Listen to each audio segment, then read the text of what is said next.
মা হতে গেলে একটা মেয়েকে সত্যি অনেক কিছু স্যাক্রিফাইস করতে হয়, বিশেষ করে তার শারীরিক অনেক পরিবর্তন ঘটে। সো হ্যালো এভরিওয়ান, যেহেতু সবে সবে মা হয়েছি, সো আমার ক্ষেত্রে একই হয়েছে, বিভিন্ন পরিবর্তন দেখা দিয়েছে, বিশেষ করে আমার স্কিনের প্রবলেমটা দেখা দিয়েছে।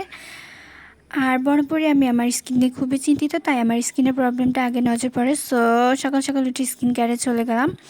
সকালবেলা এক কাপ গ্রিন টি দিয়েই শুরু করলাম। এক কাপ গ্রিন টি আমার মাইন্ডটাকেও ফ্রেশ করবে আর স্কিন কেয়ারে অনেকটা সাহায্য করবে। দেন গ্রিন টি দিয়ে একটা আইস প্যাক তৈরি করে নিলাম। আমরা তো সবাই জানি আইস কিউব আমাদের স্কিনের জন্য কতটা উপকারী। সেটা যদি নর্মাল পানি না হয়ে গ্রিন টি দিয়ে হয় তাহলে তা আর কোনো কথাই নেই।